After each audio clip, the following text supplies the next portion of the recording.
But look at all the references to Moses or to Mosaic text in the Gospel of St. John as you go. They say plenty of paperback editions, either the Revised Standard Version or the Authorized version. So read the Gospel of John, look out for all of these Mosaic references, including many references to the actual figure of Moses, all of which are, as you will find, strikingly ambivalent, very much at the heart of what is happening in the center, the very source of the Gospel of John. But we may not actually read John next time, therefore bring the volume of Torah with you again, no matter where we read it today. And after we bring both books, and I remind you again, I will say this is the argument of the early.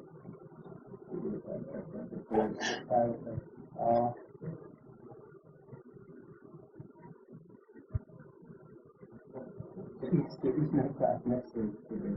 Usually, therefore, the founder of our country is actually the legal workshop. So in any case, it will be celebrated by my student in the mercy, whatever it's called, at that point.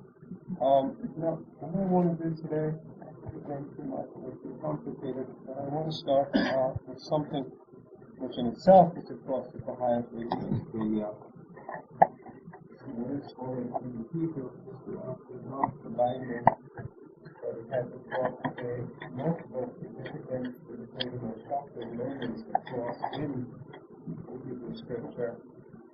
We have an early Elohim text, and not alone that's really literary critical surmise that no Elohistic writer could have imagined it, even though, and that the language is inadequate to it, comes out in a literal translation. And look, read with me. I'm on page 35, the start of chapter 22, here in the American Jewish version.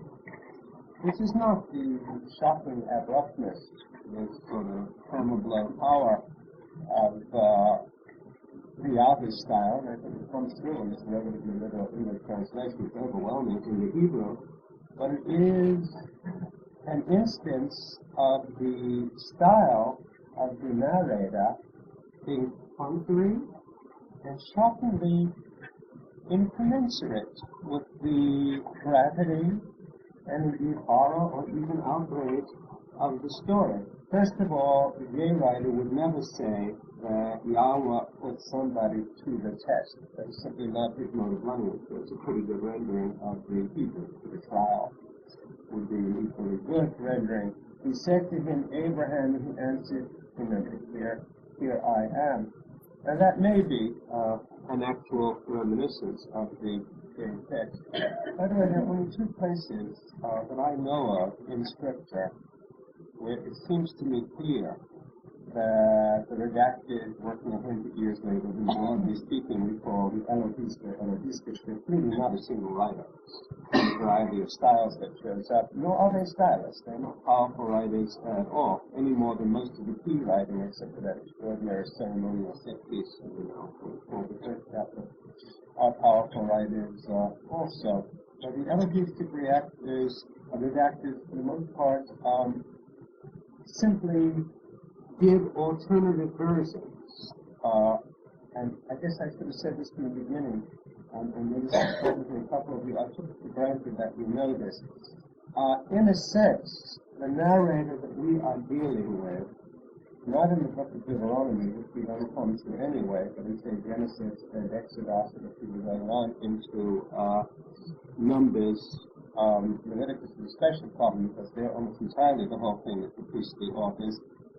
The framing narrative, except in Deuteronomy, the last writer or writers to have the text of the J writer and then the E redactors in their hands are, of course, those who came late, those at the time of the return from the exile, at the time of Nehemiah. They do the framing. They did the arranging. They put this in sequence. They, so far as I can see, in no single case, because of their almost excessive reverence, thankfully, in terms of preserving it for the J text, in no single case did they abandon J text. They adumbrated it, they set it in a kind of a context. The Elohistic redactors, it seems to me, in at least two cases, very clearly were so startled or shocked by what Jay had written that they substituted something of their own. One is in the account of the binding of Isaac, the other, which we'll come on to in a moment, is in the call of Moses. And you can tell absolutely that that play, Eya Asher Eya, would play on the double meaning of Yahweh and the design verb or verb of being, the Eya Yah homonym or pun is pure Yahweh. It absolutely suits their style. It does not suit the Elohistic writers at all. Yet the vocabulary surrounding that moment is pretty clearly not his diction, but the diction of those who come 100 years later. In this case, something more startling has happened, and I ask you to surmise with me why that has. So far as I can tell, and in this, the dry as dust biblical scholars, I'm in agreement with them, there isn't a single phrase here in chapter 22, which is Jay's original. But that it certainly is one of those stunning inventions when it comes out of Jay's concept of Yahweh, whatever you take that to be, rather than any normative concept, is clear from the start, and I think it comes through even in the English. Sometime afterward, God put Abraham to the test. He said to him, Abraham, and Abraham answered, here I am. And he, God, said, take your son, your favored one, Isaac, whom you love, and go to the land of Moriah and offer him there as a burnt offering of one of the heights that I will point out. The fact that I start laughing, simply comes out of surely the shock, the incommensuраteness, not of the abruptness, not of the power, but the inappropriateness, the inappropriate decorum of the style, the inappropriate, and no place in Jay's text does Yahweh say something which is stylistically incompatible with the force of what he is saying. Here is an almost lunatic incompatibility. That is to say, whatever that original phrasing was like, the whole story so clearly unnerved the Elohistic redactor working at this particular point, or the school of them that they were, the whole group, that he seems to have defended himself or distanced himself by retelling the entire story in his own words, and doubtless softening it in the process. I think he has also confused it in all sorts of complicated ways. And go to the land of Moriah and offer him there as a burnt offering on one of the heights which I will point out to you. So early next morning, Abraham saddled his ass and took with him 2 of his servants and his son Isaac. He split the wood for the burnt offering, and he set out for the place of which God had told him. On the 3rd day, Abraham looked up and saw the place from afar. Then Abraham said to his servants, which came out of this, Abraham took the wood for the burnt offering and put it on his son Isaac. He himself took the firestone and the knife, and the two walked off together. Then Isaac said to his father Abraham, Father, and he answered, Yes, my son. And he said, and certainly this has immense power in terms of its relation, you might say, to the plot. The pathos is not, I think, the pathos of the diction. Here are the firestone and the wood, but where is the sheep for the burnt offering? And Abraham said, God will see to the sheep for his burnt offering, my son. I suspect that is an extreme alteration at that point. That is not the Yahweh's mode of irony, and the Elohistic redactors do not write ironically, but in other modes. And the two of them walked on together. They arrived at the place. Abraham picked up the knife to slay his son. I've jumped to the 10th verse. And an angel of the Lord called up to him from heaven, Abraham, Abraham. He answered, Here I am. The repetition, of course. The angel said, Do not raise your hand against the boy or do anything to him. For now I know that you fear God. How would you know that is not Jay writing, since you have not withheld your son, your favored one, from me? When Abraham looked up, his eye fell upon a ram caught in the thicket by its horns, so he went and offered that up. How would you know? And I know it's a difficult question, particularly when you're working from a translation, however literalizing that translation attempts to be, and the translation here, which is more Orlinsky than Spicer, is, I think, working in, again, fairly close to the text. How would you know that you do not hear the accent of the J writer when you have the angel saying, Now I know that you fear God, since you have not withheld your son? And of course, that it is Yahweh speaking through the angel, your favored one from me. What is lacking in that? I know this is difficult because I'm asking you to take it out of its style. And I repeat, its style is totally incommensurate with it, and I think you can hear that. I think the difficulty of reading this text is that we have a text which has been, as it were, completely divested of its original language.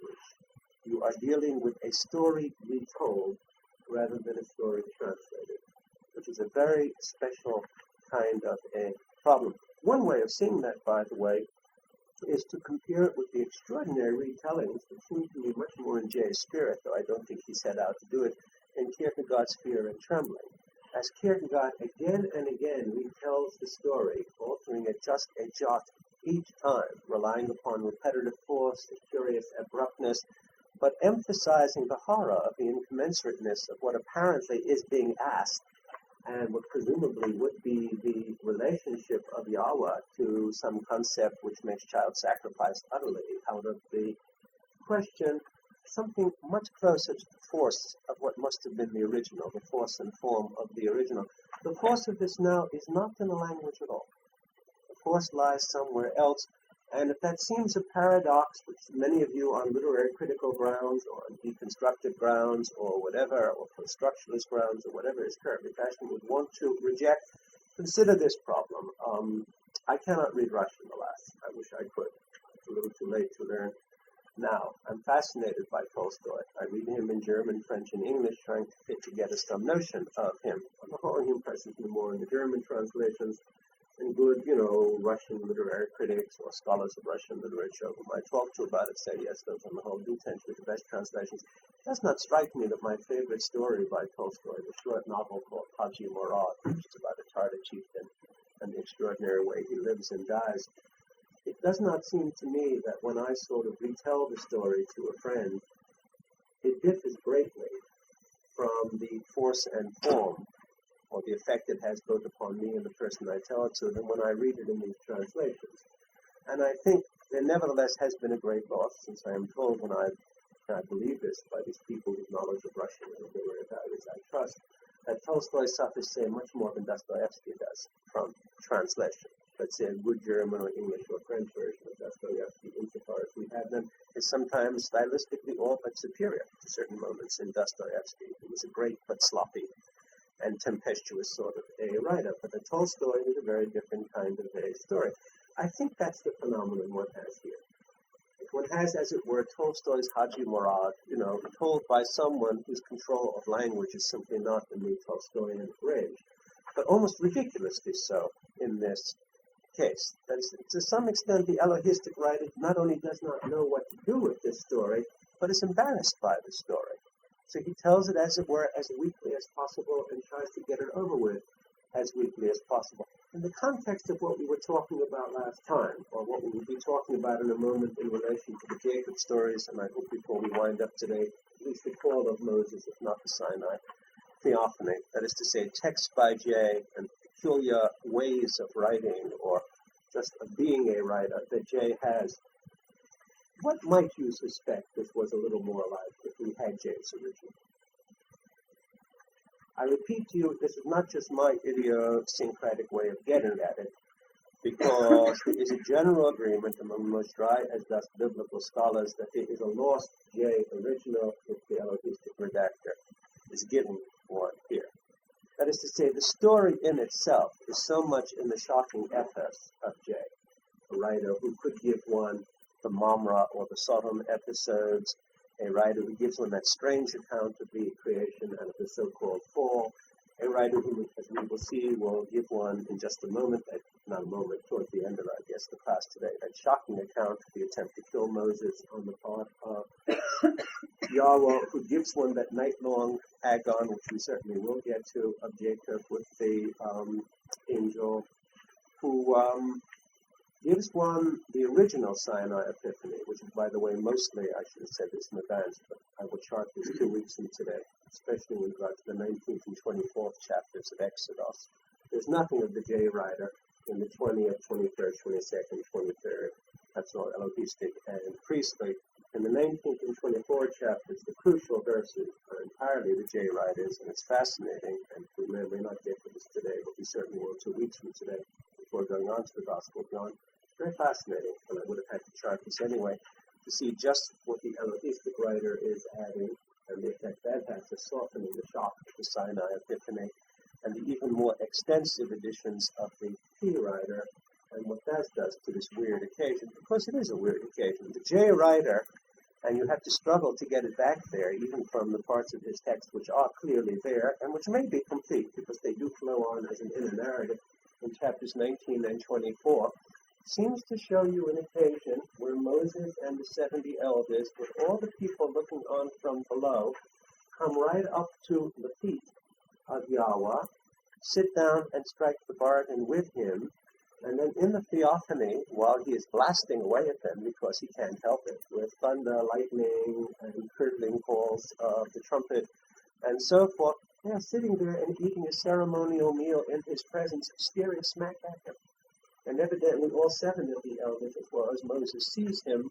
When you look at the P and Elohistic redactions of it, the peculiarity of this startling event is being made into something else, and all kinds of repressions and all kinds of curtainings are being made, and it is this extraordinary emphasis, which is not Jay's emphasis at all, on the necessity of Moses being the mediator, on the necessity of Moses standing between Yahweh and the people, because only he can gauge upon all this. That's a very startling and extraordinary kind of revision, and it's almost at the heart of what the later writers cannot partake about Jay. But look, in the spirit of what is to come, or what we talked about last time, and it's a very difficult question, and I have no sanction in biblical scholarship for this, and biblical scholars, I think, would hear, they hear and say he's being much too audacious, this is preposterous, we can't do it. What would you suspect this was more like? What touches or what general ethos would you have expected this to have, which it doesn't have now? That the language would have been more adequate to it. That it would have been even more abrupt and shocking than it is now. But that the language would have had the force and the eloquence that this outrageous story and outrageous menace demands, I think we can take for granted. But just as it is rather unlikely that through an angelic messenger, the Yahweh of the J writer would have said, "Now I know that you fear God, since you have not withheld your son, your favored one, from me." So there are things that J very likely would have written, which are not here at all. For instance, would J's Abraham, and I asked this about J's Abraham rather than his Yahweh, would J's Abraham have not protested? And I think this is the heart of the matter. Look, we have seen J's Abraham in an indubitable text of J last week. We didn't spend enough time on it. If there were enough time, I would take us down the road to Sodom and that marvelous dialogue that takes place between the two, which is like a sort of exalted version of a Yiddish musical comedy routine. It's quite an extraordinary piece of bargaining that is going on between Yahweh and Abraham, and you can catch in the English version here what is very stronger, in fact, in the Hebrew original, which is that God is getting increasingly exasperated. Yahweh is getting increasingly exasperated at this hard bargaining, and finally is getting more and more abrupt, and Abraham takes it to the last possible moment of haggling, and then capitulates because he figures he's gotten everything he can. On the basis of that Abraham, who is willing to do it for the sinful neighbors of Sodom. What about this? Sometime afterward, God put Abraham to the test. A sentence, I think, which would make the J writer wince. He said to him, "Abraham," he answered, "Here I am." That part is all right, probably closest to J text. He said, "Take your son, your favored one, Isaac, whom you love, go to the land Moriah, and offer him there as a burnt offering on one of the heights which I will point out to you." So early next morning, Abraham saddled his ass. J did not write it like that. I would swear all that I am possessed or ever hope to be. That's just not possible on the basis of the writer that we have when we have him in unadulterated form. That Abraham was no Kierkegaardian knight of faith, not on the basis of that conversation on the road to Sodom or other passages that we have.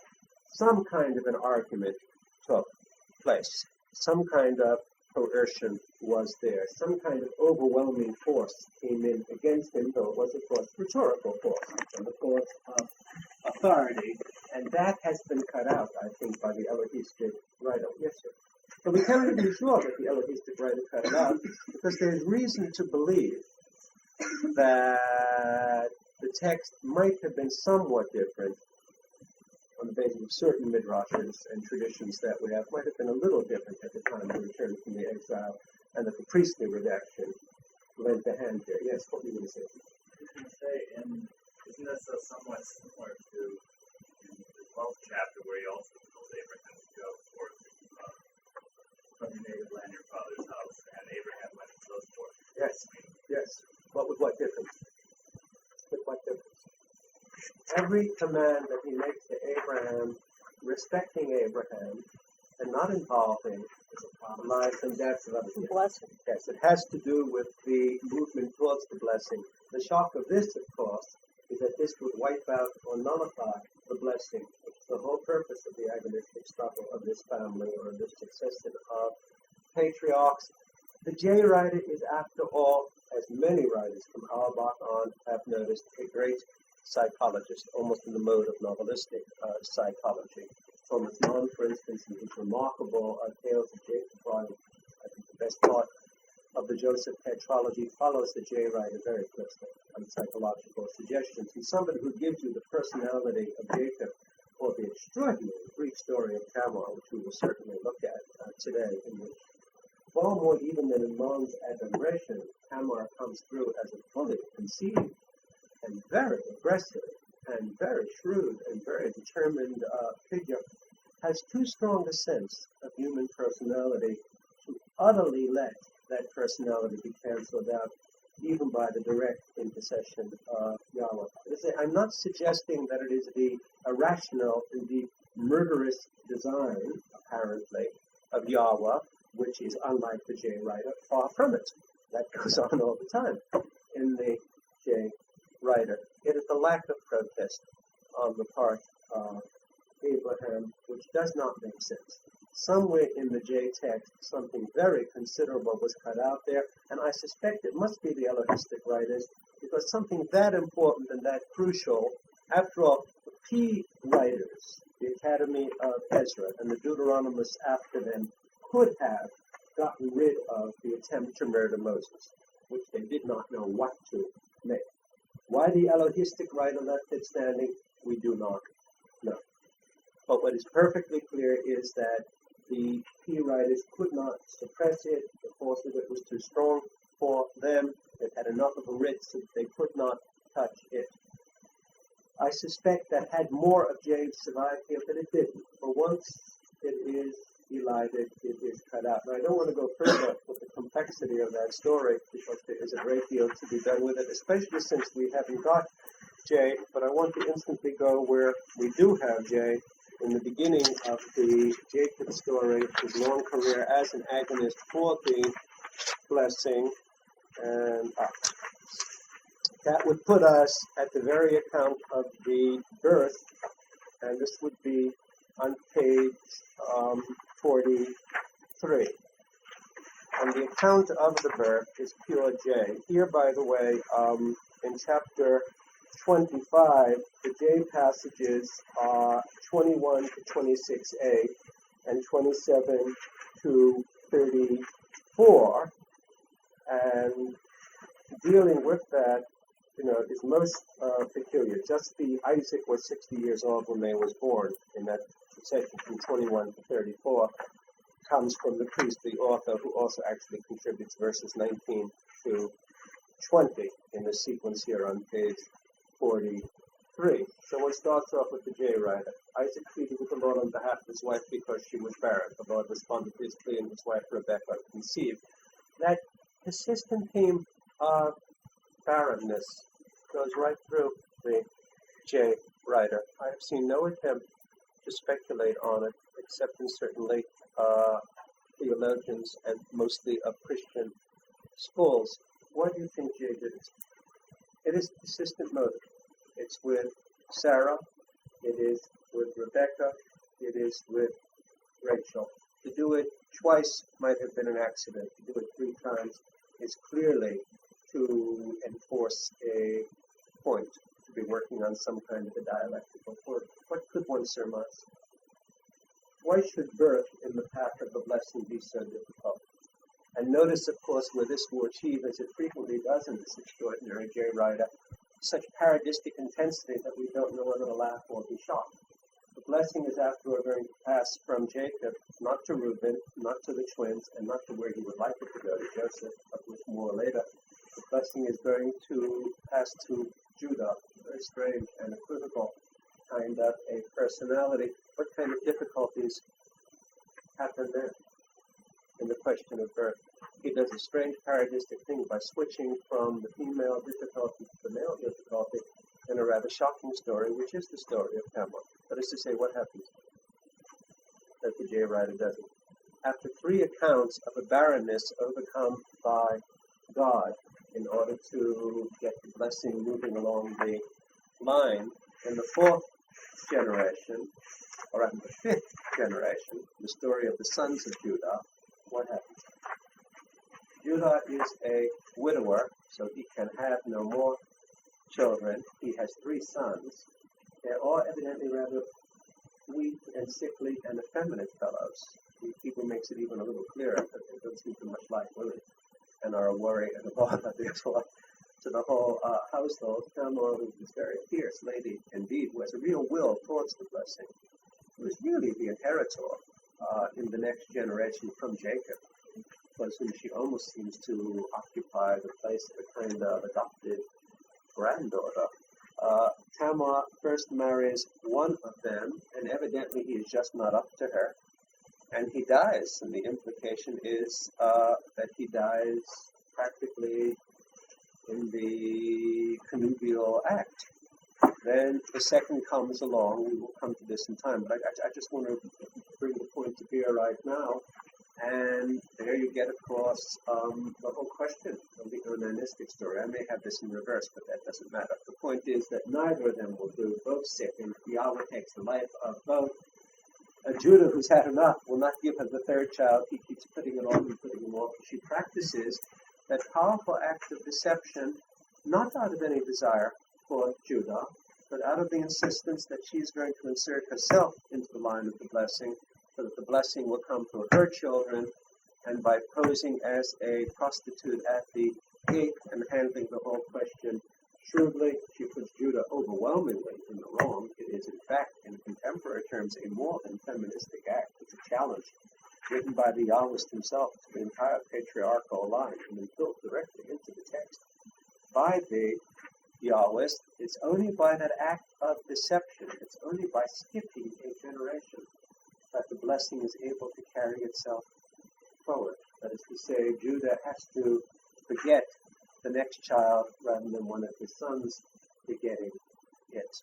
To make the whole question of just the sexual transmission of the blessing so powerfully difficult, from 3 stories of delayed conception, and indeed a delayed conception which the second time it comes round, I mean, the fortune of Joseph is born, but Benjamin kills Rachel and permanently alters Jacob's life.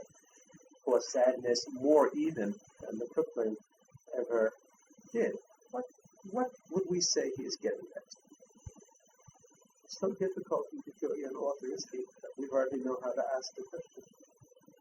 But since the blessing is agonistic, since the entire, look, it is handed to Abraham, and he also struggles, though the struggle has been taken out of the account of the binding of Isaac. But on the road to Sodom, he struggles, and in other places he comes close to struggle. Isaac goes through this ordeal when he is young, but whatever he represented to the other writers, J.C. has not the slightest interest in him. He goes right by in the narrative, and therefore the redactors, including those who were interested in Isaac traditions, could not do much with him at all. He has no personality. And Jay only cares if you have a personality. Jacob has an overwhelming personality. Joseph has an extraordinary personality. By the way, this also has to do with the same question of the blessing, though we are leaping ahead. I'm about to take us directly into the text of the tales of Jacob, as Mon nicely called him. What is the relation between Jacob and Joseph in terms of the blessing? Even though the formal blessing will not be his, the formal blessing must pass through Judah and that tormented story of Tamar. What's the peculiar difference? What is alike between Joseph and the favored son, Joseph as the favored son of Jacob. What are the personality traits that Joseph and Jacob have alike? What are the fates of destiny that they have alike? What is vitally different between them? The most fascinating study of a father and son that I know of in the literature of the world. Who's willing to change if they want? Yes. They How go much right difficulty do they have? Well, suffer mentally. Yeah, but there's an enormous difference, which is what? An overwhelming difference. Which one is luckier? The story of Joseph is a rather extraordinary story, and you can see the difference between the J and the E version of it right on through, and I'll map that on the board 2 weeks from today also. You can't keep Joseph down. He has a series of what they look as though they ought to be sufferings, because there are an account of several falls, as it were, one after another, being sold into slavery, being thrown into prison, and then the coming on of the actual bad time that he himself has prophesied and having to master it. But he has pure serendipity, to use that famous word. I mean, for the first and only time in the J narrative, a kind of Dickensian sense of circumstantiality, a sense of violent improbability which is aesthetically right, is employed. He cannot be kept down. Sell him into slavery, and he will rise to be a chief servant immediately. Have the incident with Potiphar's wife, he will just happen to find himself in the jug with somebody right out of the court, or in fact with a couple of personages right out of the court. And so he so much possesses, and by the way, this is a question from the beginning that drives his brothers crazy. This is why they hate him so deeply. You look at him, and he has the baraka. You look at him, and he has the blessing upon him. It is perfectly evident. In fact, he's rather fatuous and swell-headed with it at the beginning, hence the flaunting of the coat of many colors, hence the whole sense of being not only his father's favorite, but God's favorite. He has sheer good fortune. Everything comes easily to him. What ought to be vicissitudes that break him, he does not suffer from at all. That is to say, he is that kind of a scapegrace rather than scapegoat who will invariably come up on his feet and will remain cheerful, charming, and optimistic the whole time because he knows that that is the way it is going to be. Nothing finally can be bad for him. Separate him from his father and his brothers, then part of the story will come right also. The whole is a constant account of triumphalism, no matter how it is conveyed. Whereas with Jacob, everything comes horribly hard. Jacob, in fact, wins the name. Jacob wins the blessing. Jacob hands the blessing on. Jacob is beyond a doubt the patriarch proper. Indeed, Jacob is Israel. It is that simple. I once said it as a kind of a joke, but it is still worth saying. The struggle for the blessing really does mean something. There are many people in this room, including myself, who are called Jews.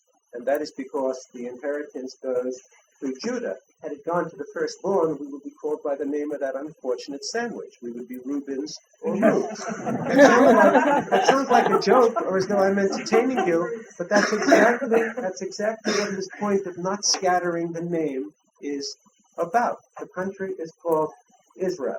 It is not called Abraham or Isaac or even Jacob. So, we are children of Abraham, and we are of the line of Jacob. One very rarely talks about being of the line of Isaac, of course. In spite of the fact that Joseph seems to be an early form of Dr. Freud, who fascinated Freud in every respect as a dream interpreter, and with that sort of beautiful lock that Freud talks about in his letters, which is why he likes to identify himself with Joseph, as well as, of course, much more problematically and contentiously with the tormented figure of Moses, who more, of course, later, because Jay's Moses is a very strange creation. Jay's Moses is not, by and large, the Moses of the 4 books of Moses, setting Deuteronomy aside, nor is he the Moses of the book of Deuteronomy, where he speaks directly in the first person and is an overwhelming national hero and is in fact a kind of demigod, almost a surrogate for Yahweh himself. The Elohistic Moses has begun to be that. The priestly author's Moses is overwhelmingly that. The Deuteronomist Moses is the Moses that we have inherited. Jay's Moses is not like that. is Moses is a rather unlucky kind of being who didn't want the job in the first place, does the best he can with it, but does not do an overwhelmingly successful job, is always trying to cope and never quite succeeds in coping, and sort of loses out in the end for reasons that are apparently mysterious, but I think not mysterious at all. And though his name is not among the scattered, he is denied the entrance to the land. And he is buried, though buried equivocally, because in the very Hebrew of the J account of how he comes to die, the possibility that it is not just by the word, but literally by the mouth, hence the famous kiss of death, which kills Moses, there may be that last act of grace on the part of the divinity. But he is a strange figure. But Jacob is quite different. Jacob is quite different. And I brought in the question, of Judah, because the non-scattering of the name matters. Look at Jacob. In the very first passage one has about him, and remember, the J writer here is 21 through 34, except for 26b. And he writes very, very strangely. The children struggled in her womb, and she said, if so, why do I exist? She went to inquire of the Lord, and the Lord answered her. And J is not a verse writer. I think I mentioned this at the beginning. One of the really strange original acts of J is that almost all the Hebrew texts that he had, including those he incorporates, like the song by the sea of Moses and Miriam, or little verses like this, almost all the Hebrew texts available to him were verse. They do not seem to have been prose. By choosing to write in prose, I think he was making a protest, an innovative protest, not just against the native tradition, but against the fact that the native tradition was still too close to that of the nations.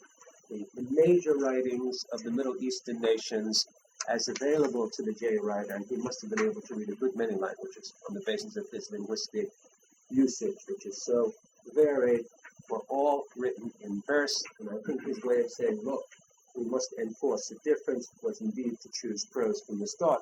When he quotes verse, I think that it's his way of saying, I'm going to explain this popular little patch of verse. Two nations are in your womb, two separate peoples. They are, in fact, Israel and Edom. Edom, at the time of Solomon, when the J writer is undoubtedly writing, as a subjugated but rather nasty sub-kingdom paying tribute to the Israelites.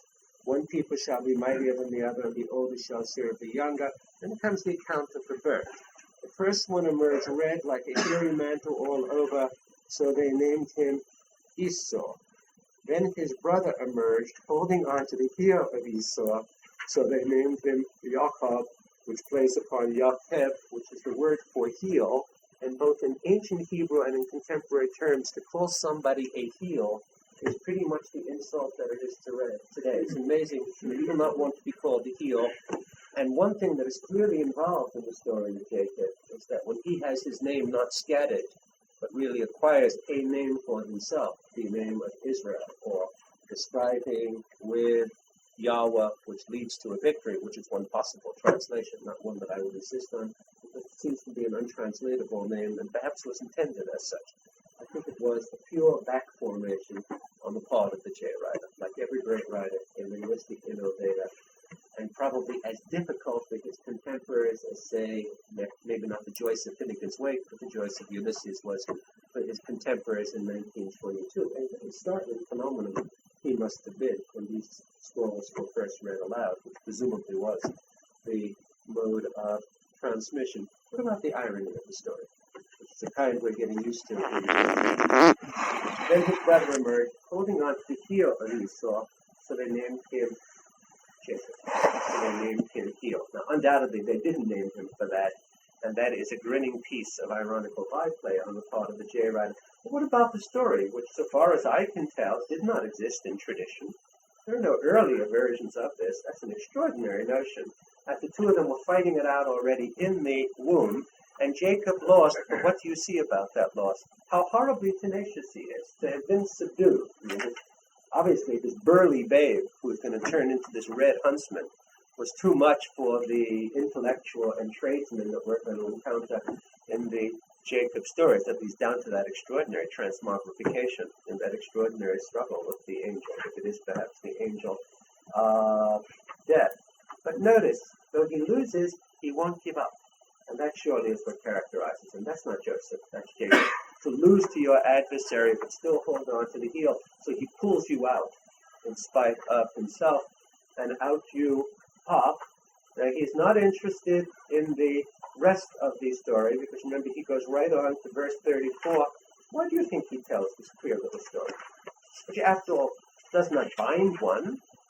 The two are not covenanting. What's the purpose of this strange little psychological narration, which is worth spending time on, not just, of course, for its own sake, but then there are many more astonishing passages that we will have to skip, but because of what it shows about Jacob as a personality.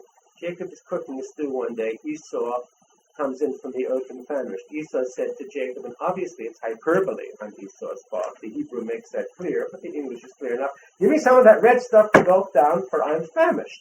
Which is why he was named Edom, which is a pure joking byplay on being red, upon being the man who was so desperate on one occasion to just stop something in his stomach that he sold his birthright for a mess of red stew. A queer kind of a wordplay. Jacob said, and obviously this is two brothers who can't stand each other, mocking the other. First sell me your birthright, Esau said, practically him screaming, look, I'm at the point of death. And obviously he's fretted, he's hungry, he's coming from hunting, he just wants to gulp something down. So what use is my birthright to me? But Jacob said, and notice that this doesn't make one like Jacob. Even though this is not binding, but if it isn't binding, what's the point of it? And why is Jay telling us this story? Well, to switch to my question of last week, what is Jay doing for himself as an author by telling this queer story? Jacob said, swear to me first. So he swore to him and sold his birthright to Jacob. Jacob then gave Esau bread and lentil stew. He ate and drank, and he rose and went away. Thus did Esau spurn the birthright. What's the point of that queer story? He hasn't actually spurned the birthright. The mother of the two boys has to trick the father in that extraordinary scene of which Jacob himself connives in order to perform the act, which has a beautiful ironic aftermath, which I think only the J writer would have written. When Joseph brings his two sons, who are after all Egyptians and don't know what's going on, to their grandfather to be blessed, what does Jacob do?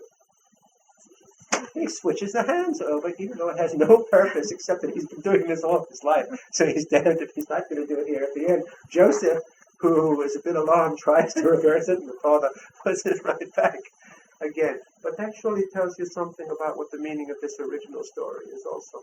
What kind of pattern? I mean, we need to save a little time before concentrating on that terrific scene, because it will involve Esau again, as his whole career involves Esau. You take the whole pattern of Jacob, and just to take the leading incidents in it. The question of the birth, the funny story about the red lentil stew, the story about the trickery involving the blessing. And how can trickery affect the blessing anyway, since the blessing has a very curious status? The blessing is in the free gift of Yahweh, partly guided by the recommendation, as it were, of the Father, but by no means wholly binding, as is clear to all concerned, and in any case finally has to be one in a subtle, has to be one in a temporal agon, or what could be called an agon for temporality. I go back to that point I made last week, which even if it is my own point, doesn't seem to me wrong, which is that Homer's notion of an agon is spatial. You are competing for the foremost place, which means the foremost place at a particular time, but only at that time. The agon in the J writer, and I don't know what basis he had for this, I think it is his own invention, is always temporal, and it is for a time without boundaries. It is for achieving a sense of a time without boundaries, and a name that will not be scattered, because it will go into a time which will have no boundaries.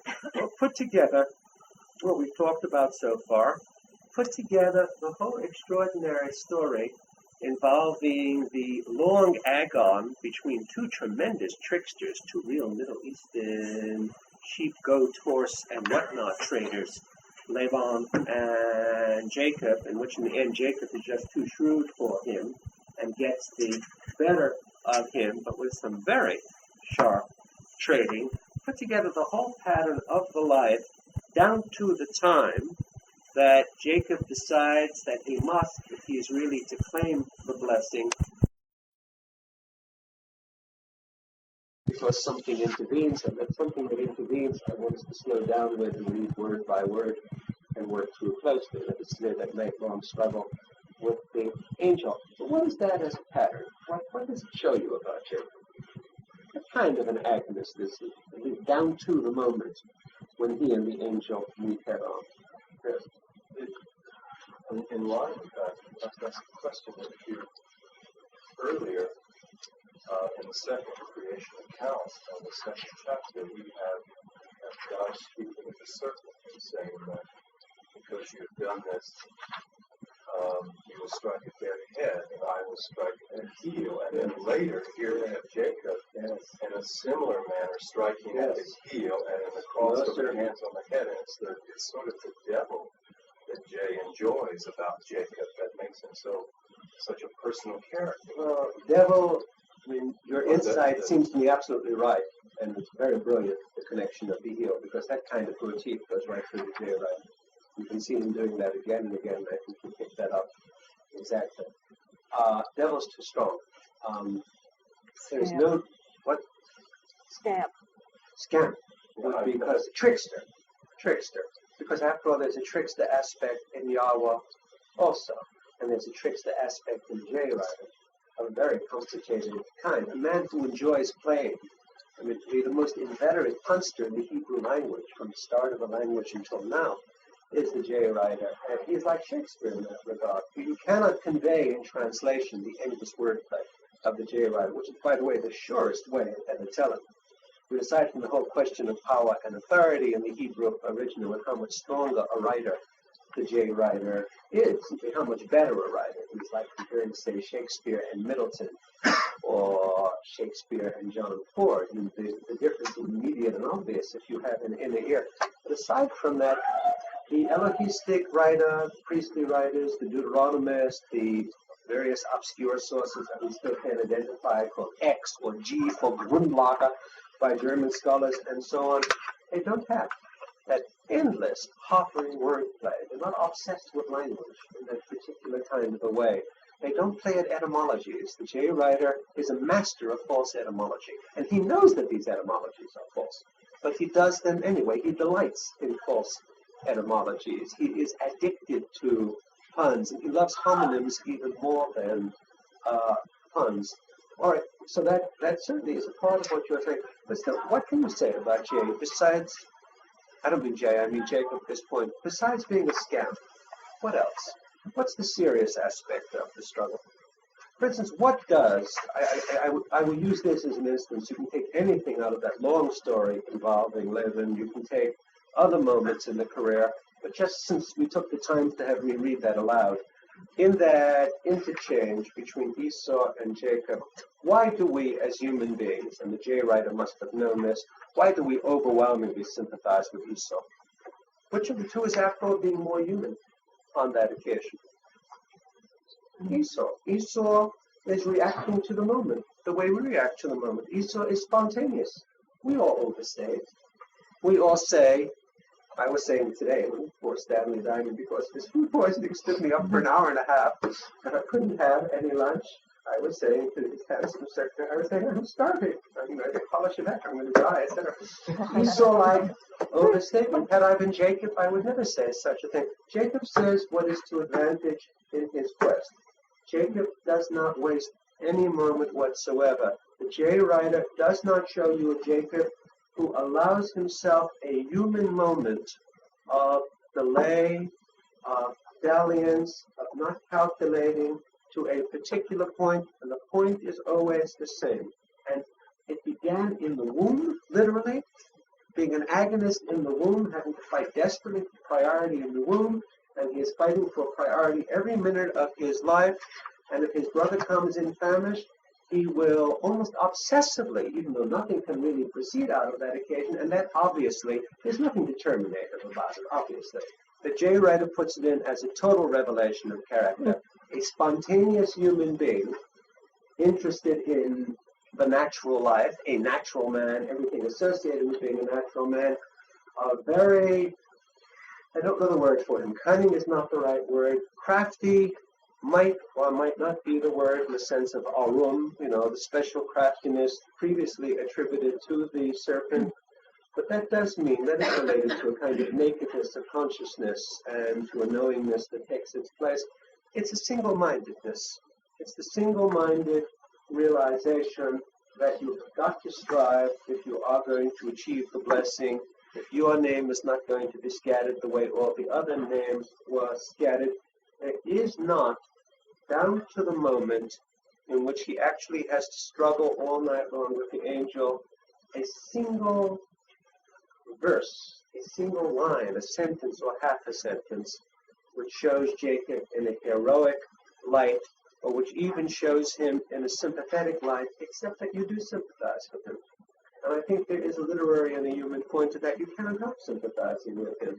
You identify with, in spite of the lack of naturalness, in spite of the lack of spontaneity, in spite of the over-design of the character, the purposive striving of it.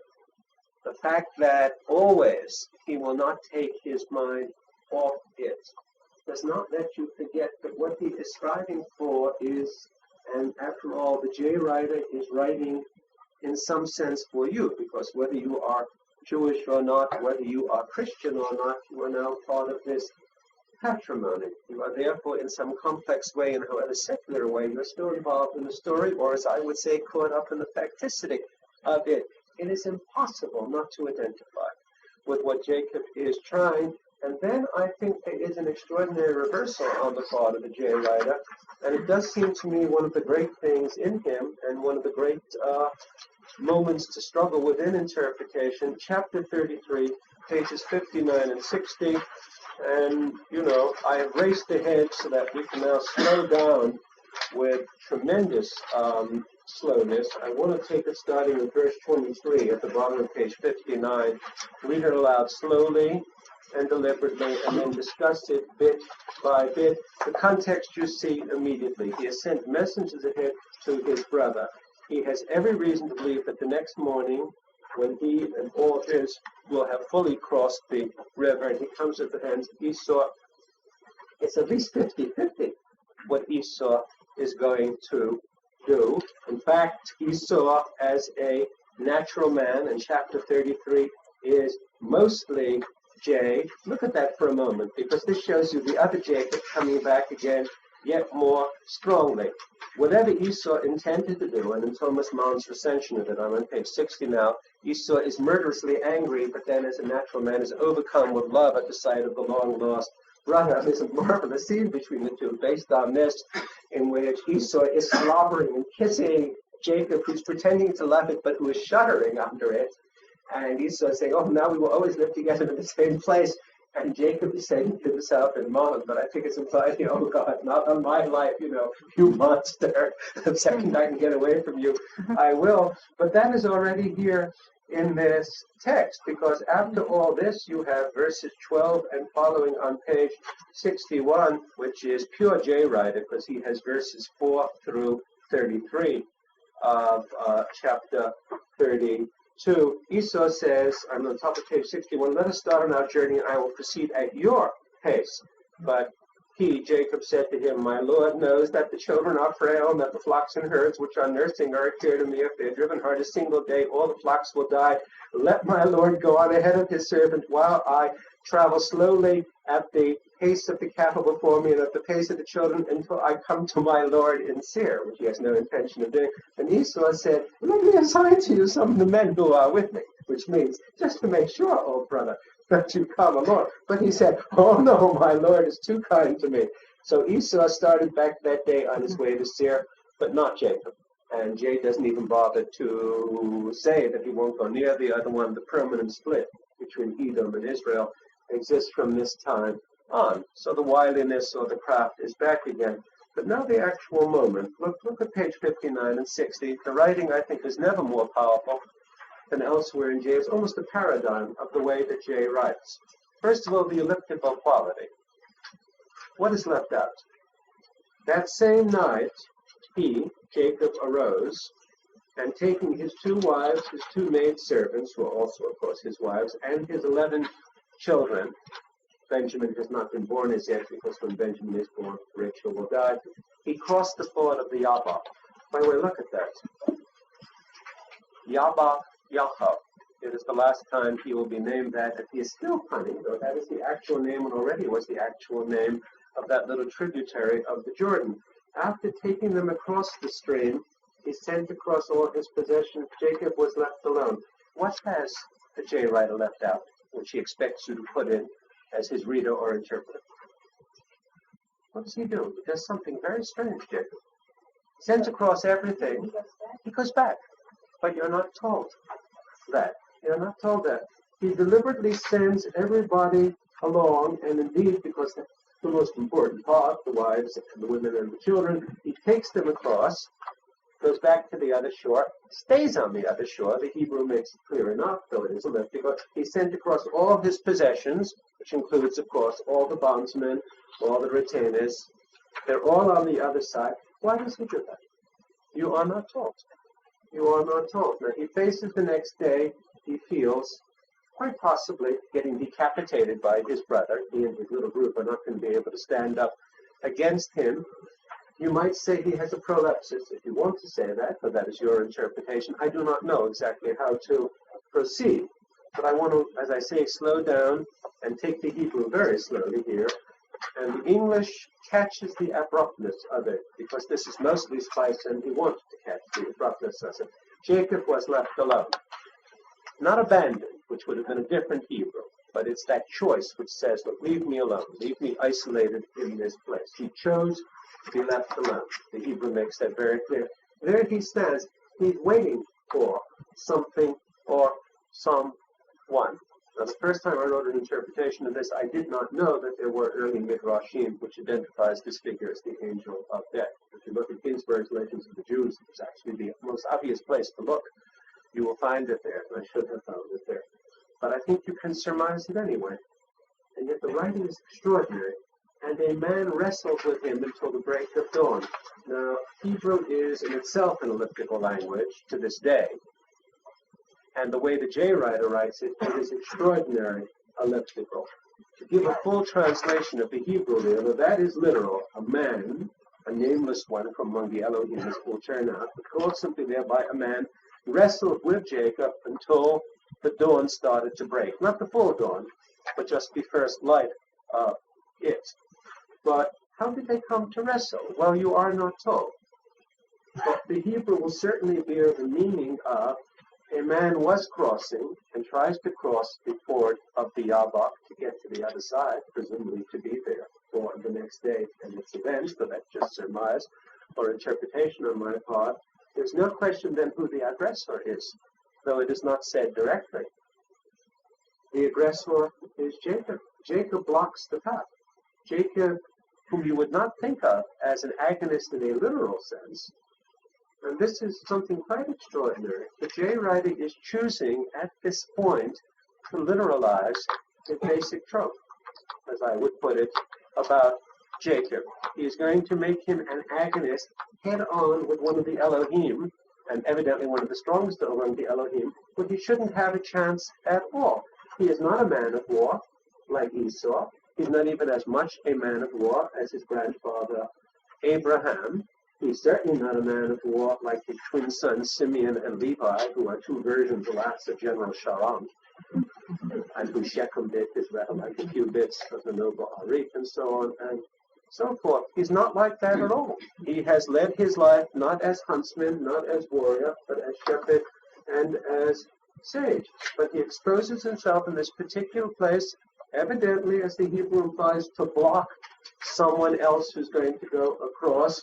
And a man wrestled with him, and Jacob wrestled with the man, a man wrestled with him, which from the Hebrew would imply that the man wrestles with him in order to push him out of the path, because the man can't cross, and Jacob is blocking him.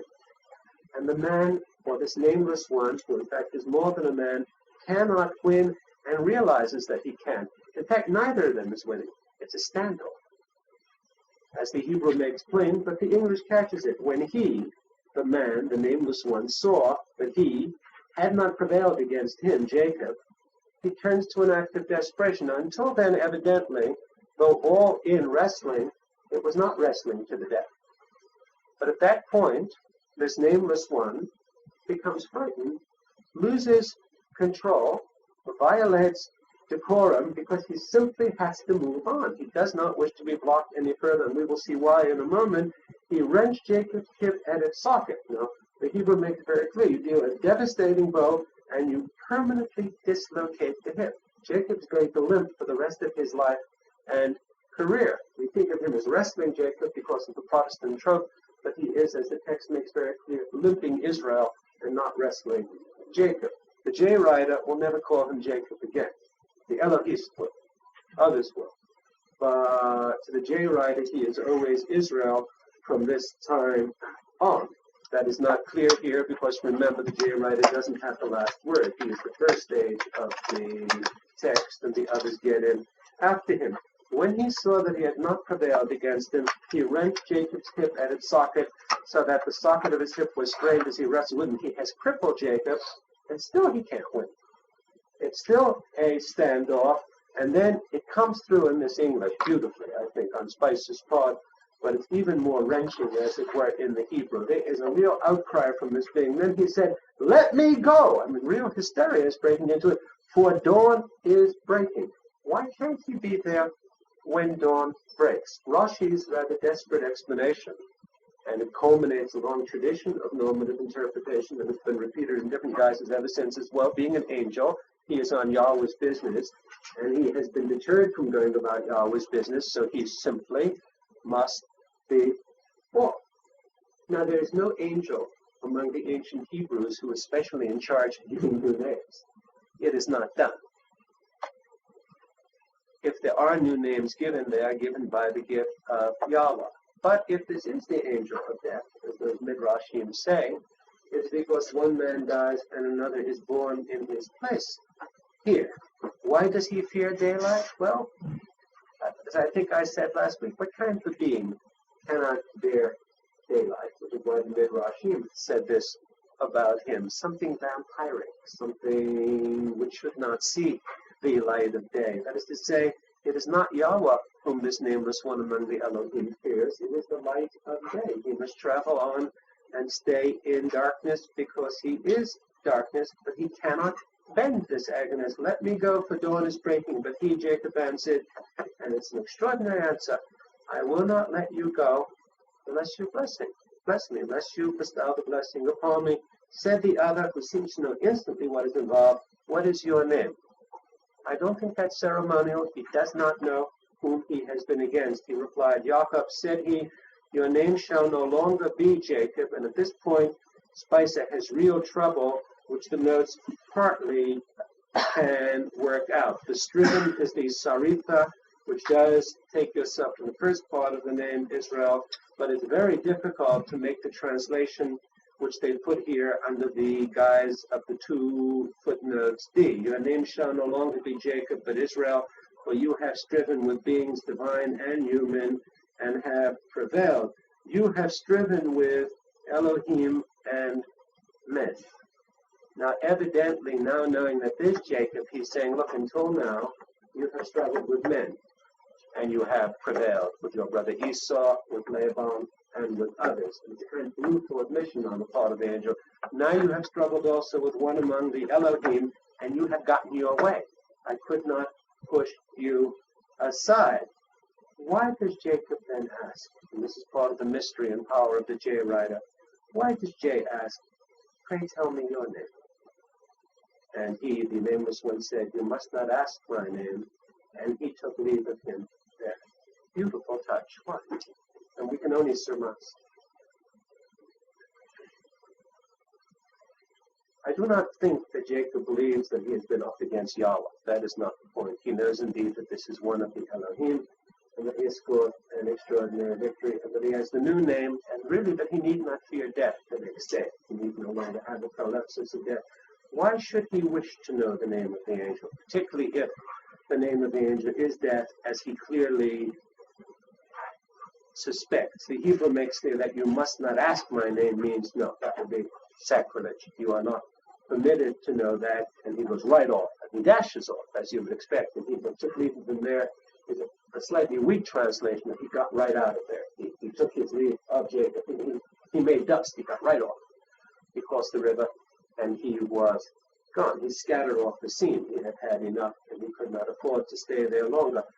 Jacob might perhaps suspect what it is, but surely it is something else. Because look what Jacob does. To commemorate matters, he named the place Peniel, which may mean, the pen still preserved in Panim, the face of the Almighty. So Jacob named the place the face of the Almighty, meaning not that I have seen Yahweh face to face, but I have seen one of the Elohim, as it says, face to face. Yet my life has been preserved. But he knows, presumably, that his father Abraham saw Yahweh face to face on at least 2, if not 3 occasions, and it was no menace to his life. So he must be saying something else. What might he be saying? He may, of course, know that this is the angel of death, but it may have some other meaning. He named the place the face. I have seen a divine being face to face. I've seen one of the Elohim face to face, yet my life has been preserved. And then that extraordinary 32nd verse. Amazing 32nd verse, which seems to me, as we would say nowadays, the signature, the keynote of the Yahwehs. It's a kind of moment in which he shows his exuberance as a writer. And it's a beautiful piece of translation. It's dead literal and it catches the force.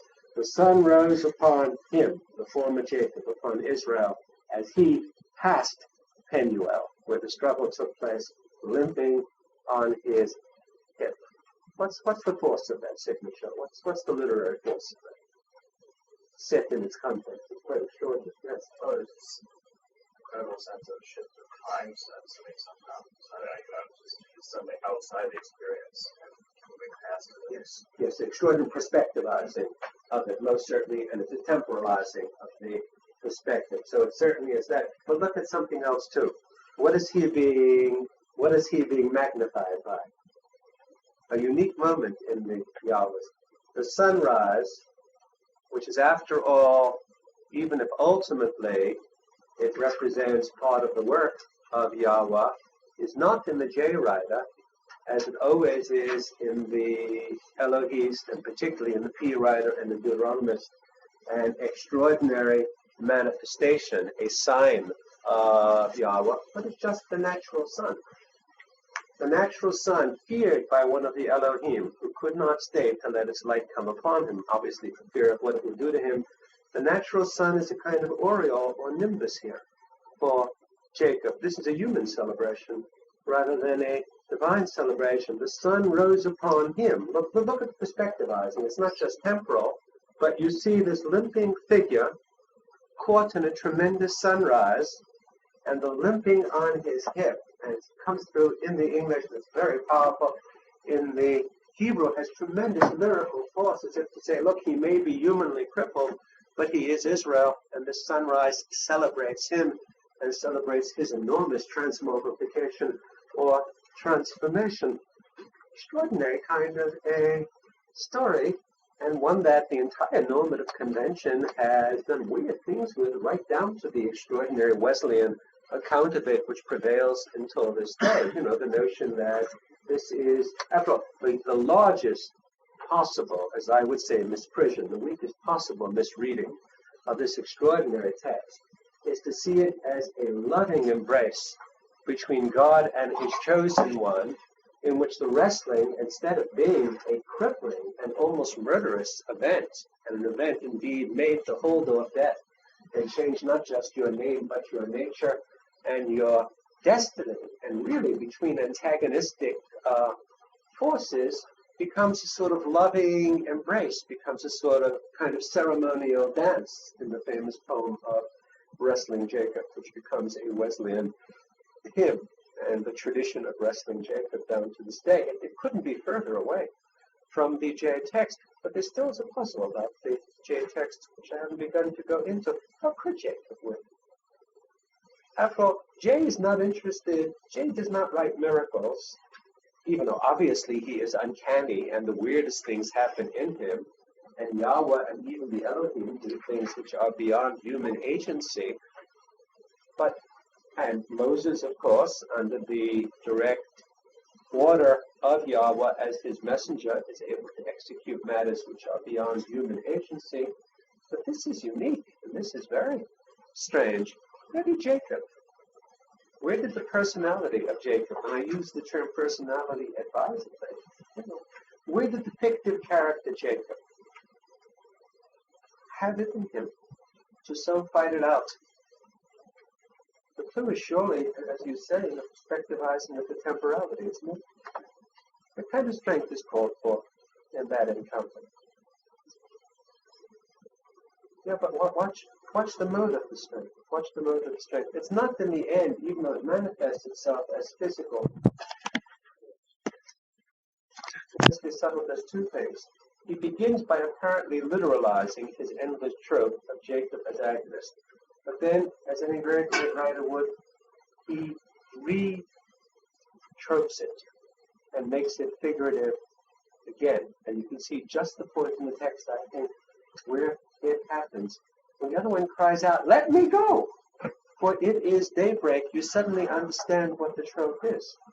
It's the trope of temporal endurance. It is the trope indeed of what it is to struggle for a blessing which prevails into a time beyond boundaries. In truth, the two are very ill-matched. No angel is ever going to get him aside. Yahweh presumably would have gotten him aside, but Yahweh doesn't use overwhelming force. Not the Yahweh of J. He brings somebody along for the job, as it were. But he doesn't do it himself. But what is that as a literary technique? Begin by literalizing your prime trope involving a particular personality, and then in the midst of it to return to its actual figurative basis. It's a Shakespearean trick, it's a Tolstoyan trick, it's a trick maybe which is endemic to that which we call great writing. It's stubbornness, of course, which is involved in the personality here, but something beyond stubbornness. It's attentiveness, isn't it? Of a very curious kind. It is an almost indescribable mode of consciousness. And I don't know now whether I am talking literally or figuratively, because how can you talk about modes of consciousness without involving yourself in figuration to some degree? Never to let up for a second. I mean, none of us have ever known such a person, and if we did, we probably wouldn't want to know such a person for very long. This is monomania. I mean, the literary equivalent, of course, is Ahab.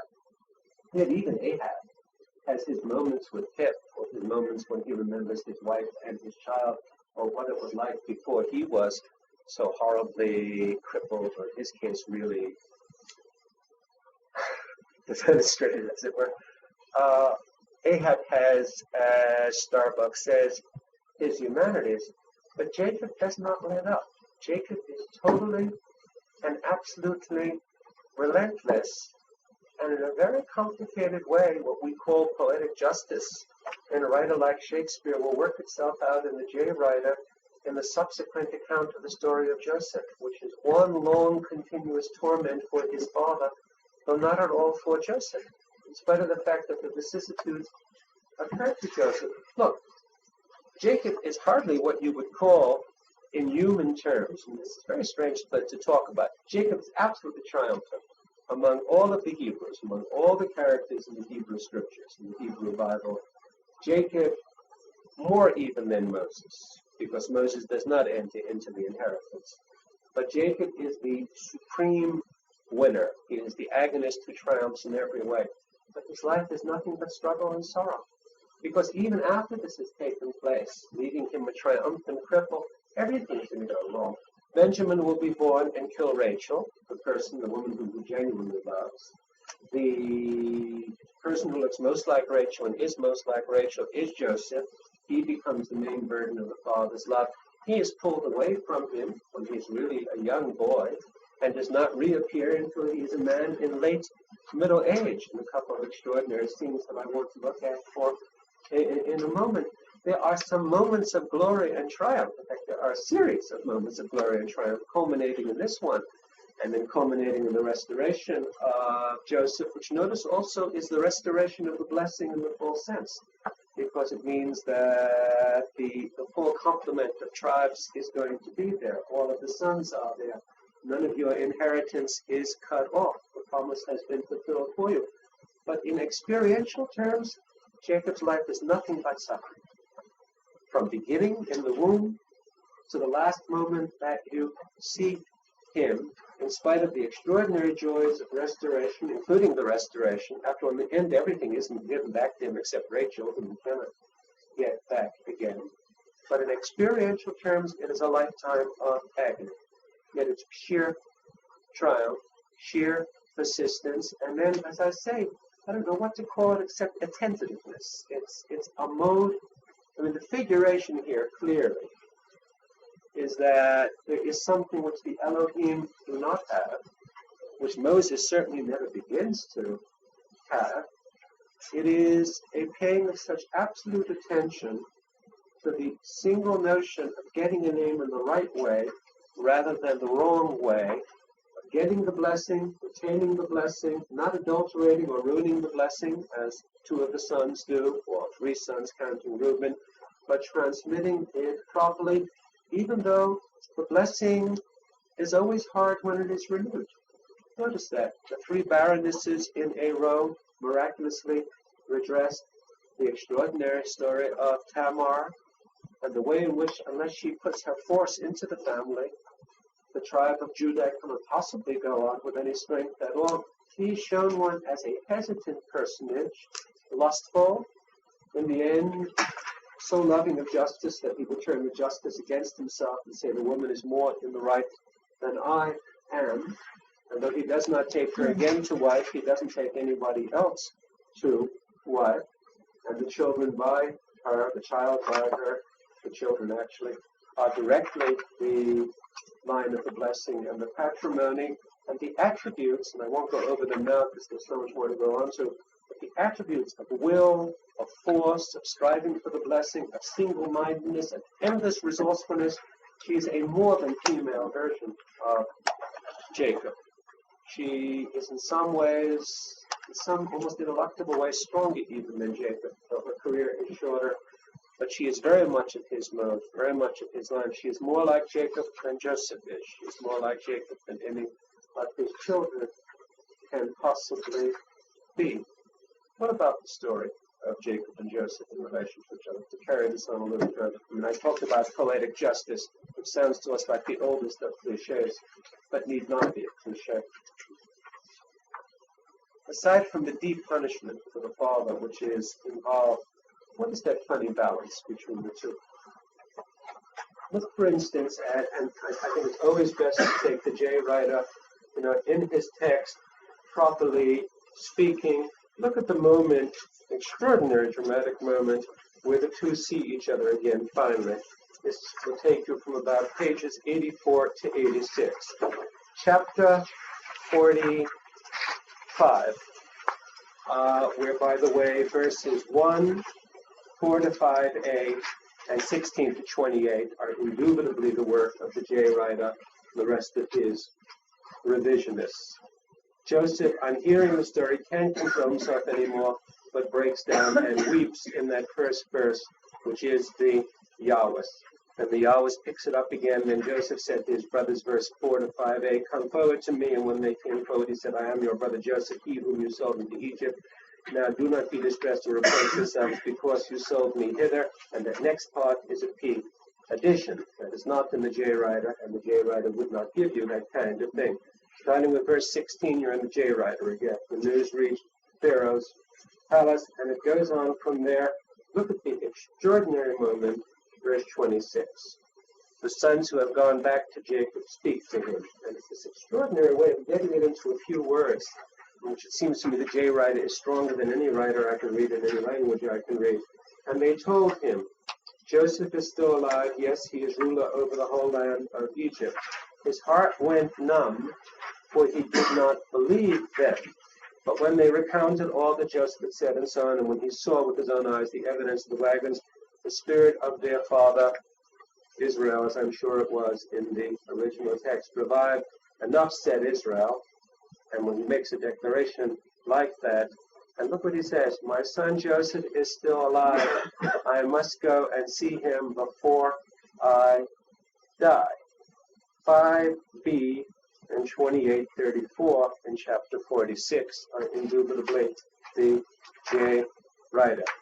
5b is the sons of Israel put their father Jacob and their children and their wives in the wagons, which Pharaoh had sent, and it took them along, and off they went. Then you get to 28 to 34, and this is that moment that clearly is heading towards the moment of the meeting again between the two. And before looking at it, what would you expect in that moment in which father and son meet each other again?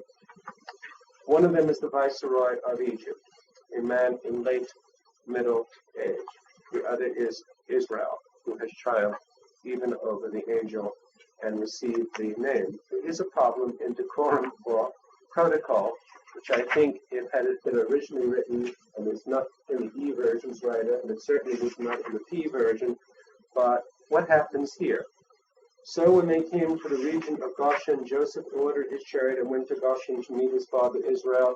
He presented himself to him. He breaks down. It's not a ceremonial. He becomes a child again, weeping on his father's neck. And this is only the J writer. And embracing him around the neck, he wept on his neck for a good while.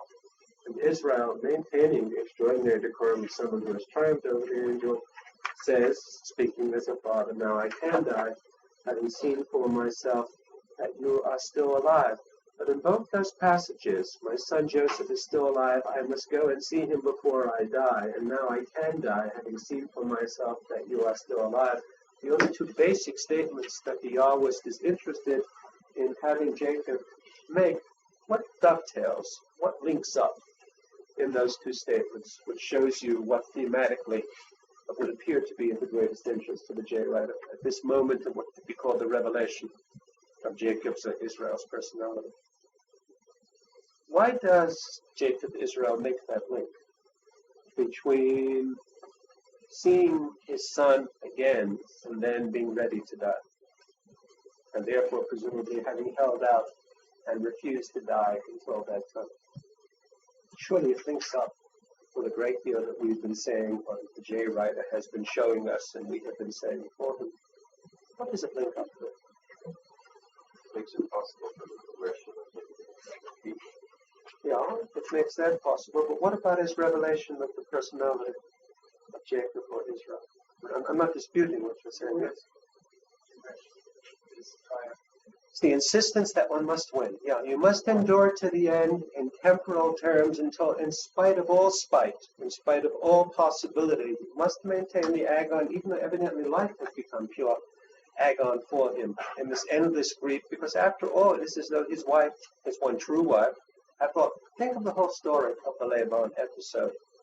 The one element, besides striving for the blessing, which does make Jacob overwhelmingly sympathetic to us, which humanizes him in the highest degree, and it is Jay's genius that he should have done this, is the authentic love. It is the most passionate and consistent instance, not of a momentary love of a man for a woman, but of a consistent married love of a man for a woman, of a lifelong passion, and indeed a passion that goes long after her death in childbirth. The most humanizing thing about Jacob, surely, is that it's the overwhelming love for that lady he is tricked out of, and then tricked out of again, as it were, and then tricked out of again, and finally in revenge becomes even more of a trickster, his own weapons having been turned against him, and then she seems to have acquired his spirit in that rather marvelous episode of the household gods, as it were, a very strange passage, which one hasn't time to go into here. But then she is in effect reincarnated, not of the babe who after all carries always the memory, Benjamin, that he had killed his mother, however inadvertently, but in Joseph, who is therefore the favorite. It is as though Rachel has died a second time, but she cannot be restored a second time. The restoration of Joseph is not the restoration of Rachel.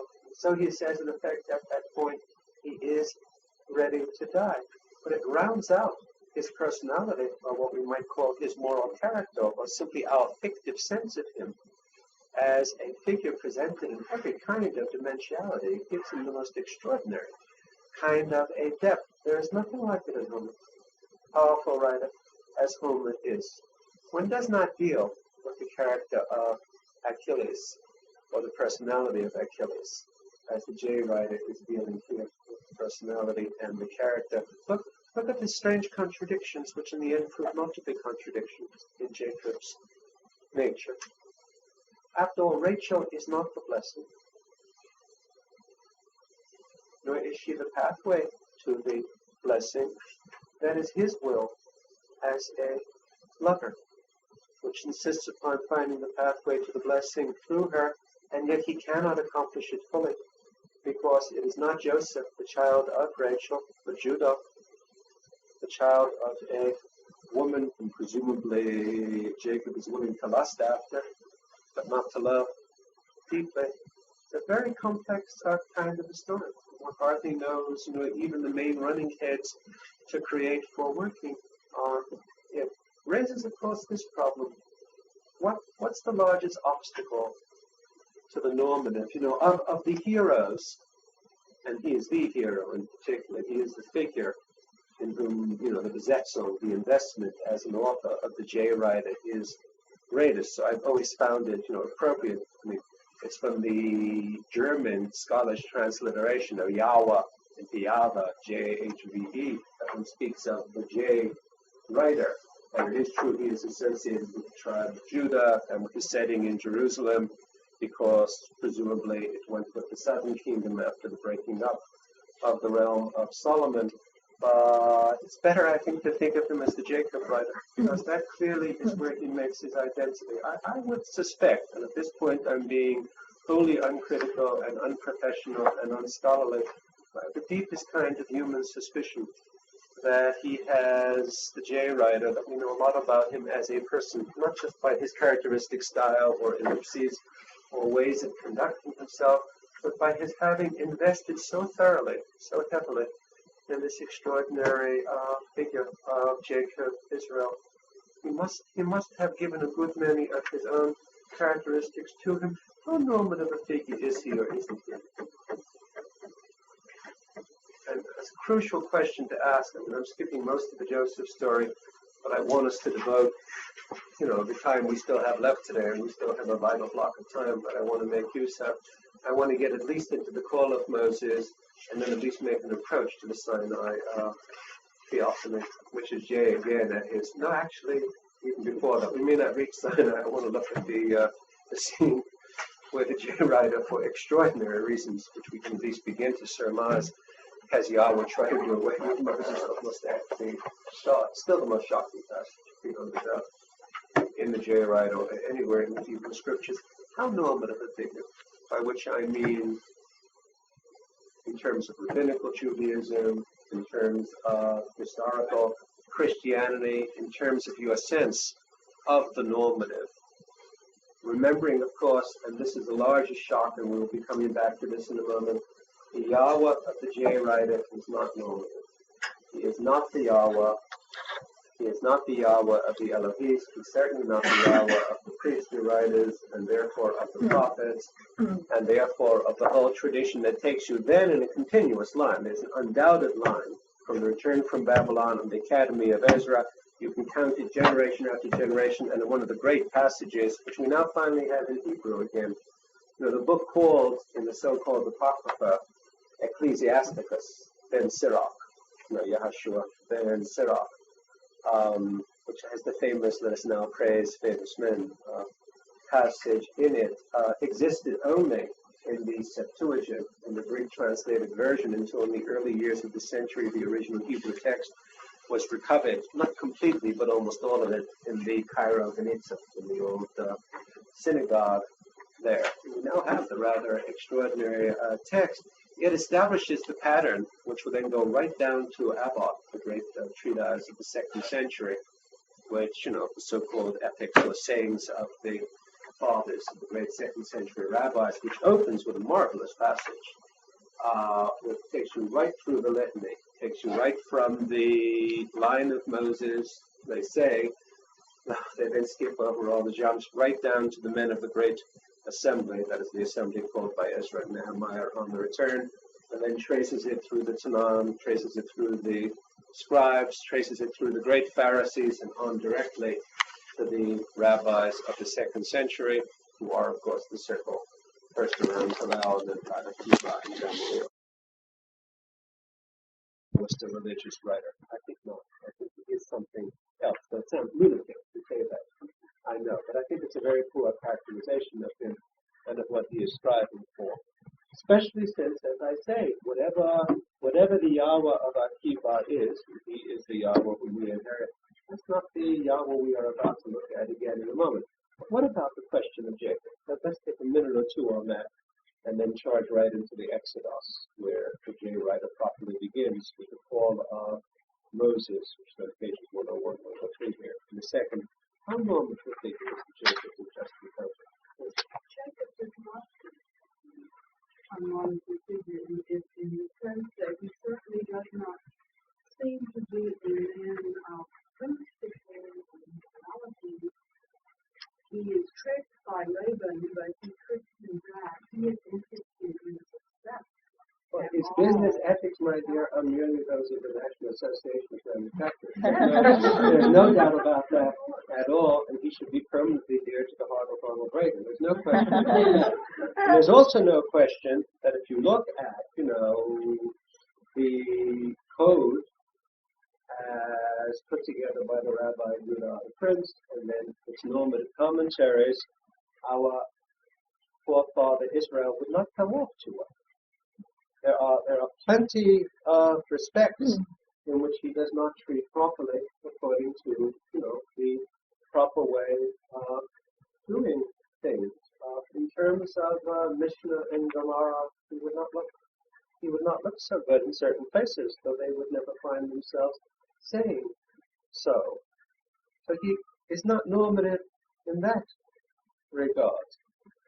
Is he normative in terms of covenant? And that's a very technical and tricky sort of a point, I think. And I think a more interesting one. That he is heroic, there's no question. I mean, the being who has that much attentiveness and who then carries on in that extraordinary way and who manifests that night encounter and battles through that night encounter is a more than Greek version of the hero, who's, I think, the supreme agonist of our or any other tradition, and he's paid an extraordinary tribute by his author. Are his relations with Yahweh normal? Certainly the relations of his grandfather Abraham almost set the pattern for the normative, in spite of the bickering between the two, and I suspect the suppressed bickering, which came on a later occasion. How interested in Yahweh is Jacob or Israel? That is to say, is he a religious man in the sense of Akiva? It's a rather tricky question to ask, and I haven't seen it asked, but it surely is worth asking for a moment. Because one of the differences with that first chapter and what we're getting from today is the idea of man being made in God's image. But today it seems to be almost the other way around. Man creating a God in the image of himself. Well, Jacob then carries that out. There is certainly something like what we would now call humanism in the J right, beyond a doubt. I mean, that there certainly is something which is most peculiar and cannot just be called anthropomorphic, in what could be called a projection of certain human qualities. In fact, one can go further, and this time by no means solely original. This has been suggested by certain modern scholars of the text, normative ones, even Jewish and Christian. I rather suspect that meditating on the figure of David, who was, after all, either his older contemporary or lay just half a generation above him, but who had been, and who was shown certainly by the older contemporary of the Yahwehs to write 2 Samuel, and plays a part in Kings, someone who had before him the paradigm of David as a human being, the enormous potentiality that a human being alive when you were a child anyway, if you were the J writer. Someone who had been an agonist all his life also, as David was, someone who had worked out his own extraordinary individual relation to the divine and had finally achieved a new blessing entirely of his own and a promise made almost in one's lifetime, that the kingdom would never depart from his heirs. Must in a deep sense be a historical paradigm. I know it sounds crazy, but it almost certainly must be the case in terms of literary continuity. I can find again and again in this text not a depiction of Jacob's personality, but a depiction of Jacob's perseverance, a kind of modeling of the image of man and of the trust in the possibility of man, which is based upon the actual historical hero, David, who is probably being contrasted implicitly in places to Solomon, because evidently the relation between the man who we call Jay and Solomon at his court may well have been a slightly adversary relationship. We have plenty of verbal clues which indicate that that may be the case. There is some curious link there, even though certainly the biblical King David and the patriarch Jacob have as personalities nothing in common. As moral characters, they have extraordinary perseverance in common and extraordinary insistence on achieving the blessing and carrying it into their descendants. And I think that the historical career of David, being that recent, made the J writer even more audacious and allows his Jacob to be as little normative a figure as he is. Look, I want to jump now because this may be all that we have time for today. By the way, for those, I can't say who came in late. I always start early, which is very bad of me, and I apologize for that. We don't meet next week. We don't leave yet. We're going to go on for a while yet. We don't meet next week because it's Washington's birthday and they're canceling classes here.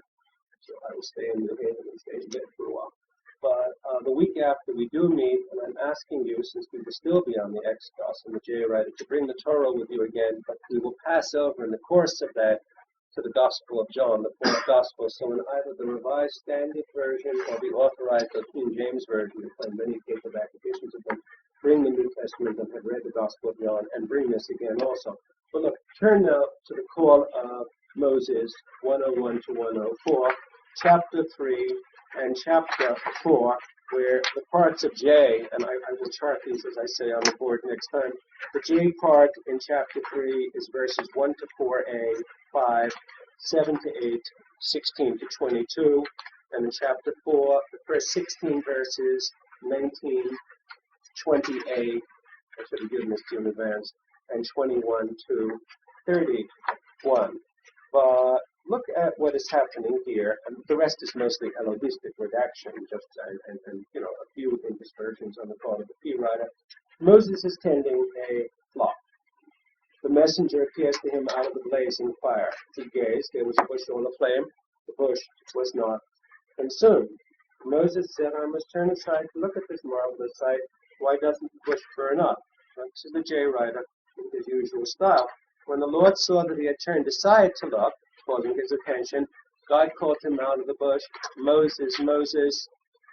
Then you get the interspersion. The here I am is the Elohistic kind of a writer. Then in 5, you get the warning, do not come closer, remove your sandals from your feet, for the place on which you stand is holy ground. Now he is keeping Moses at a little bit of a distance at that point. Then you get verses 7 and 8. I have marked the plight, and this is what I intend to do about it. Then you get the interchange between them, and then you get, and here again we are dealing with an Elohistic redaction, and I want us, in the next 5 minutes or so, we won't reach the Sinai theophany, but I want us to look at this, and I want us to at least begin to look at the passage of God turning against Moses. What does one feel is missing here? I mean, Moses said to God, when I come to the Israelites and say to them, the God of your fathers has sent me to you, and they ask me, what is his name? What shall I say to them? God said to Moses, extraordinary, and this word play, and nobody knows how to translate it. There's the note tells I am who I am, I will be what I will be, I am, I will be. I like Buber's version. I will be present wherever and whenever I choose to be present. That sort of packs it all in. And God said to Moses, Eya Asha Eya, but that also sounds like and a very good Hebrew scholar once said to me, this really amounts to saying, I'm Popeye the Sailor Man, I am. It sounds funny, but it's very close to the Hebrew. Because to say Eya Asha Eya and to put on Yawa Asha Yawa is indeed to say that I am just who I am and nobody else, you know. Like Popeye saying, I'm Popeye the Sailor Man, that's who I am, I'm not anybody else. In the same way, and then something absolutely fascinating to say about this, and this is something that will come up 2 weeks hence, where so much of the Gospel of John, as I think, converges on, as I said, that extraordinary verse Jesus saying in the temple in chapter 19, if I remember right, in the midst of this ferocious quarrel with the Pharisees, before Abraham was, I am, playing against this, I am who or that I am. There is nothing, and I have looked long and hard, and I've gotten much better scholars in this area than myself, because I'm not a scholar in this area, to help me out. I have looked wherever I could in the entire history of the normative tradition of rabbinical or scholarly commentary, from the time that the Elohim first redacted the J writer here, down to Maimonides in the High Middle Ages. There isn't a single Jewish source which finds anything problematic about what God says at that point. From Maimonides to the present, Jewish speculation about that has been endless.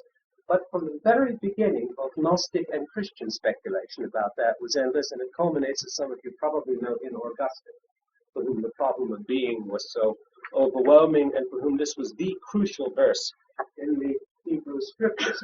This verse was, I can assure you, and after all, this looks like a name for God, or a substitute for a name for God. Or God saying, well, I'm not going to name myself, I'll just pun on my name. Yahweh Ewa. All right, Eya, Eya, Eya, Asheya. I am myself, and so on, and not somebody else. I will be where I will be. If at times I grant proximity, at other times I will distance myself or estrange myself, which is a kind of warning to Moses. There's no Jewish speculation about it until Maimonides in the High Jewish Middle Ages. That is to say, to the Rabbi Akiva, or the Rabbi Tarfon, or to Hillel, or to Ishmael, in some ways the most dialectical and powerful of those interpreters, just technically speaking, even of a less interesting personality than the others. This was just something they brushed off. It is not worth commenting on. There's nothing Talmudical anywhere about it. There are no midrashim. There's nothing. There's absolutely nothing. It was of no interest to the Jews into the High Middle Ages. I think that shows that the Elohist had succeeded in blunting what the Yahweh was up to with his wordplay. What does one mean by that? Let me hear some voices beside myself, and I won't go on to the attempt to murder Moses. We'll start there next time, head for the Sinai Theophany, go further in the Exodus, and then drag in the Gospel of John, which was like the sheer pride place the week after the Valentinian Gospel of Truth. But let's talk about this, you know. I can legitimately keep you and myself here for 5 minutes, and there are 5 minutes that can be very well spent. Have patience with me in this text. I think that the Elohistic redactor, and the priestly author, and the Deuteronomist, and all the rest of them after him, took something away from the course of the text, something which Gnostic and Christian interpreters instantly noted, culminating in Augustine, who remember was originally a Manichaean, something worse than a Gnostic, somebody who really believed in two principles and the duality of things. But this was no interest. This was like saying 1 + 1 = 2, evidently, to Akiva or Tarfon. They skipped right over it in the text. Not, I think, because it was a scandal, but because the scandal of it was masked by the way in which the Elohistic writer had presented it. So that all that we still have is that characteristic wordplay, which shows that the J author was up to something very interesting there, something which I think, though in their own strange way, Gnostic and Christian writers, as it were, scented out, and then Maimonides sends out afterwards, and it does become very problematical in Jewish tradition from Maimonides to the present. But what is problematical about it? Well, to start another way, why would somebody like the Rabbi Akiva, or Ishmael, or Tarfon, or Gamaliel, or Hillel, or Judah the Prince, why would this not have been of the slightest interest to them? Why indeed was it for them, as this scholar said to me, I'm Popeye the Sailor Man, that's who I am. I am. And they just went right past it. Yeah, because after he doesn't Moses say, what are your names? What do I say to people? Okay. To Israel. So it's a sense of that this is of a charade. I mean, It it's is a bit of, mask. exactly, it's a bit of a charade, and in fact, something that the J writer was showing is a little lost there in the text. What that wordplay surely shows, and as critics we can find our way back to this, knowing J as we begin to know him, is that Yahweh really gets outraged. Just as he gets angry at Sarah and says, yes, you did. He really has equivocal feelings about this fellow, whom nevertheless he has picked out, though he's in no way qualified.